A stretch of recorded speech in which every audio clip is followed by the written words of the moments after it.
Hello and welcome to the latest episode of Markets and Morality, an IA show where we explore the differences within classical liberal and conservative thinking. My name is Adam Bartha. I'm the director of EPICENTER, which is a network of 9 leading think tanks from across Europe. And today's discussion and debate will be around the topic that you very much know about firsthand. Whilst we have all wished to forget the last 1.5 years and the pandemic, the events have shaped our lives and our policies so much that we cannot really dismiss the lessons learned. It's not the first time that the pandemic has spread around the world like wildfire, and it's probably not the last. So what countries decide to do the next time around will have a profound impact on all of us. And whilst all the countries were really experiencing the same kind of problems, they have given very, very different answers. Some locked down fast and early, and others late and long. In the UK at the moment, it seems like the pandemic is pretty much over, where the rest of Europe and the rest of the world seems to be a bit more cautious. Countries that were top performers in stopping hospitalizations and deaths in the first wave of the pandemic really had the worst numbers in the second and third waves. So it's really hard to find a country that performed well throughout the pandemic, that managed to limit deaths, that managed to avoid economic hardship, and that managed to maintain key societal freedoms throughout. So today's question and discussion will be around whether governments across the globe should have pursued a zero COVID strategy in order to minimize death, limit economic hardship, and maximize individual liberties. And on the first sight, it might seem like these goals are mutually incompatible. Some would argue that you can pick a maximum of 2, but not one of our guests. So today I'm joined by 2 prominent think tankers from 2 different sides of the planet. So Cecile, Philippe, president and founder of Institut économique Molinari, based in Paris. Cecile has been at the forefront of classical liberal thought for the last 2 decades, and she made pretty big waves with her publication, The Zero COVID Strategy, where she and her is the most effective way to protect people, economies, and societal freedoms. And on the other side of the debate, we are happy to welcome an equally prominent think tanker, Andrew Cooper, who is the CEO and founder of LibertyWorks, one of Australia's leading classical liberal free market think tanks. And our 2 guests sincerely disagree on how to mitigate the negative health and societal and economic impact on COVID, but they're united in their quest to solve that problem along classical liberal lines. So warm welcome to both of you. It's great to have you here. Thank you, Adam. Thanks, Adam. Cecile, I would like to touch on quite similar areas that you have also mentioned in your publication. On the health front, to me, it seems rather obvious that, okay, pursuing a zero COVID strategy is probably better in limiting deaths and hospitalizations than others. But on the economic and societal front, the benefits might be a bit less obvious. So with lockdowns, where many businesses were forced to shut down, with border controls, where basically tourism has been completely gone for 1.5 years, and with massive furlough payments that created huge holes in the 2020 and 2021 budgets of governments across the globe. Why do you actually believe that a zero COVID strategy is economically more beneficial than anything else? Okay, you're right, Adam, to mention that on the health front, the zero COVID countries have done much better. We've calculated that they've been able to avoid 44 times. They got 44 times less death. Why do I believe that on the economics front it's better? It's not that I believe it, it's that we looked at the data. When, I guess last September, 1 year ago, we discovered that around the world, there were countries that were pursuing attenuation strategy. like France, the UK, etc. But there were other countries that were doing a different strategy, which is called zero COVID, but actually the right name is elimination. And so we started to look at the numbers, like mobility, GDP. And what we discovered is that in 2020, the countries applying the zero COVID strategy had almost returned to normal economic activity. Their GDP was down only slightly, minus 1.6% compared to pre-crisis level 2019.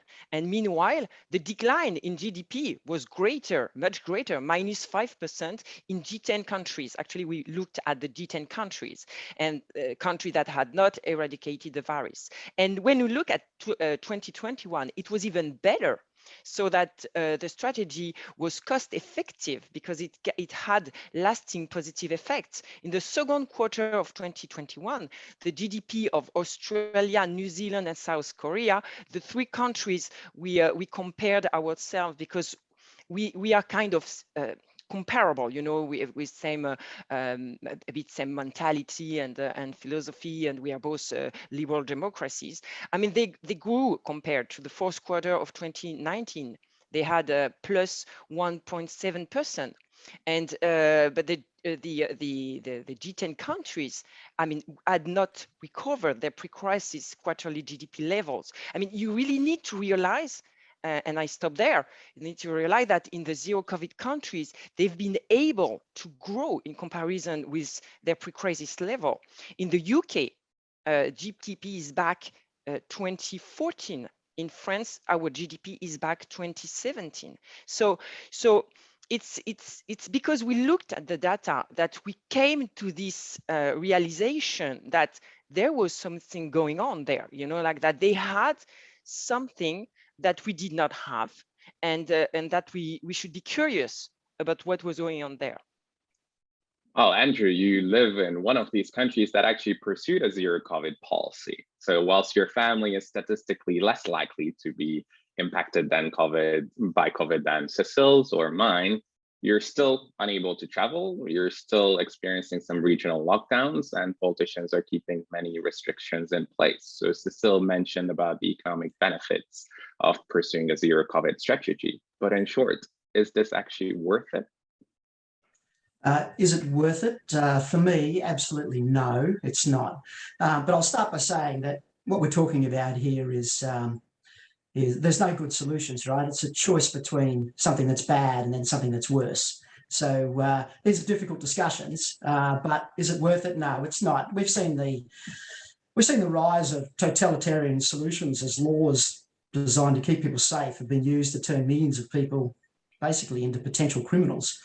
We've seen in Australia, army in the streets. The army, which is supposed to protect Australians, is in the streets rounding them up. We've got special legislation that's been introduced to crack down on people that are breaking the laws, which were once, rights, but now have been taken away from them. Businesses decimated. Increases in suicide and mental health problems. We've got legislation that was originally used to fight terrorism being deployed against the media that are independent media that are reporting things that aren't acceptable to government. Authorities urging, individuals to dob in their neighbours, to report on their neighbours because if they're doing the wrong thing. And just this week, we've had parliamentarians refuse entry into the parliament. So people elected by the people, their representatives, the people's representatives, are now refused to be allowed into the parliament because they refuse to show their health records, their vaccination status. And to me, it's kind of like, what's next? We're pinning yellow stars on these people now. It's become so totalitarian. But what I will say, Adam, it's a really interesting question. Is it worth it? And what you're asking me to do is choose between my personal response and perhaps give you a response that relates to perhaps maybe a response in was it worth it for Australia as a whole? And I don't really believe, as a classical liberal, as a libertarian, I don't really believe there's one solution that fits every person in this country. For me, lockdowns are a dangerous response if you care about liberalism and individualism. But of course, I do note that there are plenty of fans of lockdowns. and they are perhaps beneficiaries of the money printing that's been going on, that's boosted the economy, and also from the containment or the leakage or the lack of leakage outside of the country, the money that's being spent within the country, basically to entertain ourselves while we try and get over these damn lockdowns. So I'm not a fan, Adam. This may not surprise you. And I think actually that instead of just not being a fan, I actually think it's quite dangerous, this thinking that lockdowns are a good thing. Cecile, you mentioned the economic calculations that Andrew didn't refute, but he mentioned some very important other points. So we're essentially all human beings with our own dreams and aspirations. We're not really there as robots to just serve the economy, right? And it seems like, you know, Andrew and people who are mourning our social liberties are quite right. Countries did go to extreme lengths to make sure that there is zero COVID and to make sure that the elimination policy actually does work. So is a temporary existence of the kind of police state that Andrew has been describing worth it? Is it easy to get out of it when the pandemic is actually over? Actually, I think Andrew said it. The question is between bad and worst, and that's what I've been trying to look at carefully, because as you know, we are really trying to protect liberties. And on that front, again, because it is so difficult to make the difference between our own personal preferences and the collective choices that we have to make in order to make our society prosperous. And again, so we look at the data, and actually there is this stringency index from our World in Data, and this index is very interesting because it tries to, it's very, very near what we can speak in terms of liberties, you know, liberty to go to school, liberty to go to work, liberty to go abroad, etc. And what we've been able to see again is that the countries that have been working at elimination, Australia, South Korea, and New Zealand, they have had a restriction level 4 points lower than the G10 countries over the last year and a half. So when we speak about a police state, etc., you really need to realize that for those countries like ours, the UK and etc. And by the way, the UK on average, they have 20% more severe restrictive measures than the islands of Oceania.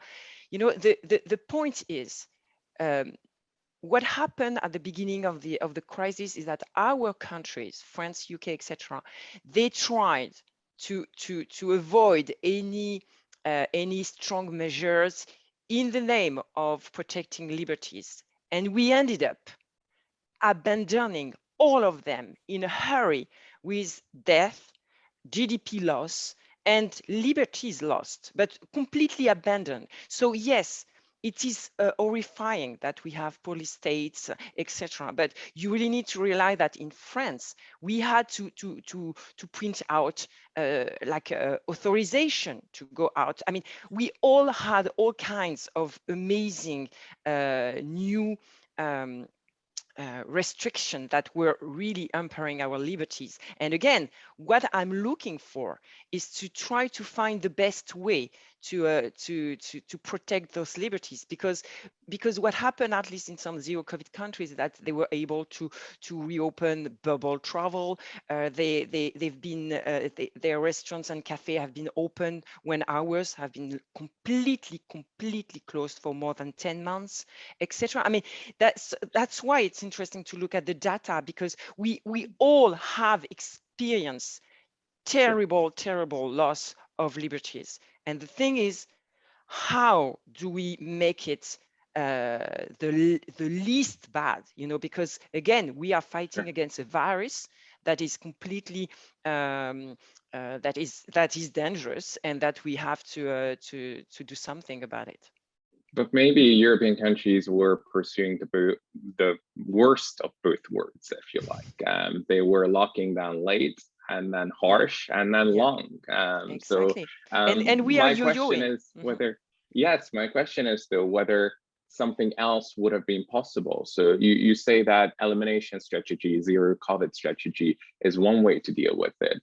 But if you look at Switzerland or if you look at Sweden, they had reasonably relaxed rules throughout the pandemic. They had mitigation measures in place, but they didn't do the kind of hard lockdown elimination strategy that the Australian government was pursuing. So if you compare the two extremes, basically almost no measures, a very laissez-faire attitude, with a very stringent elimination strategy, is it possible that we are getting similar numbers in terms of the impact on the economy, in terms of societal freedoms, and in terms of COVID deaths, actually?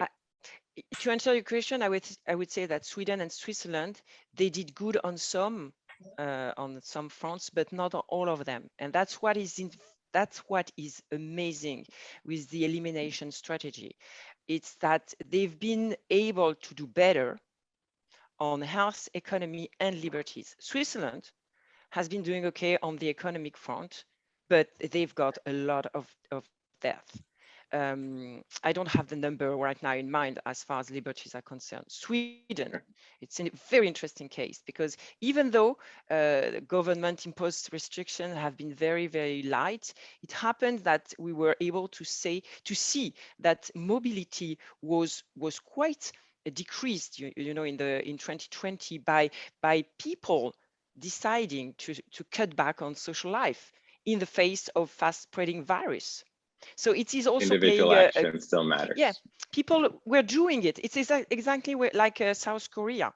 South Korea never ever went to total lockdown, but every time you had a fast spreading in any places, you could see that people would cut back on their social life. And that's one thing that really we need to understand in order to be able maybe to think about the best way to fight against this virus, is that people start to be very worried when contamination increase fastly, when of course hospitalization start to increase, etc. Because I would say they are not stupid, they are prudent, and they cut back on their social life. And that's why I would say that in that case, in the case of a pandemic, in the case, you know, in this case of a globalized world, this is the one thing I care so much about. But we've been blind about the vulnerabilities of our globalized world.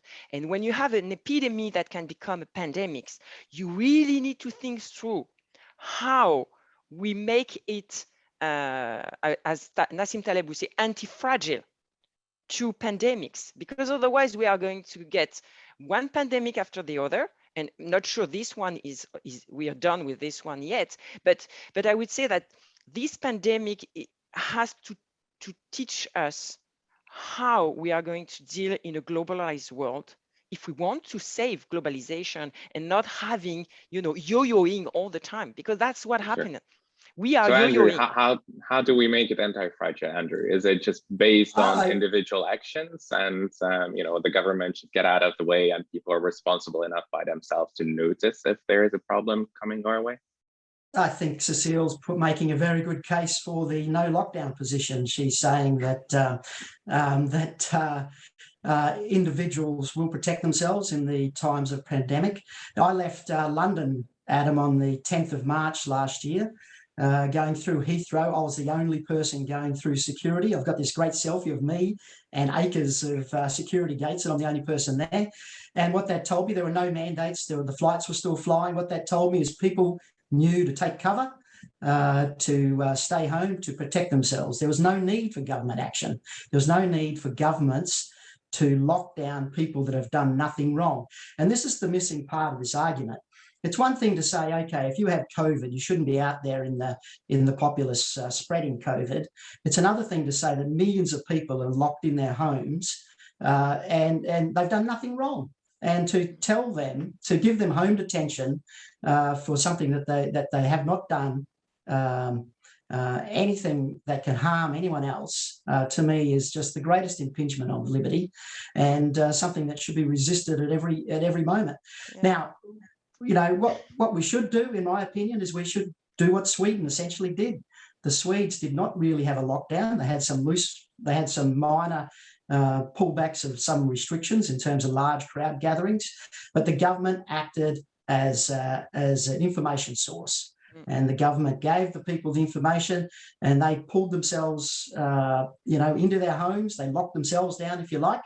And I think, how are we going to be anti-fragile? I think the Swedes are much more likely to be equipped to deal with future pandemics than, say, Australians or the Kiwis or the South Koreans or perhaps the Japanese, the Taiwanese, maybe not the Taiwanese, but, what's happened with us is we have this cult of safetyism now. And it's really socialism in disguise.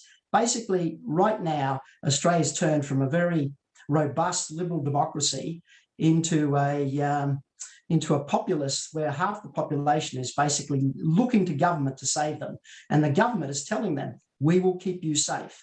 Now, this is a very dangerous thing. This is the beginning of socialized everything, because if you expect the government to keep you safe every time there's a pandemic, then you should be keeping them safe from all the other things that can harm people.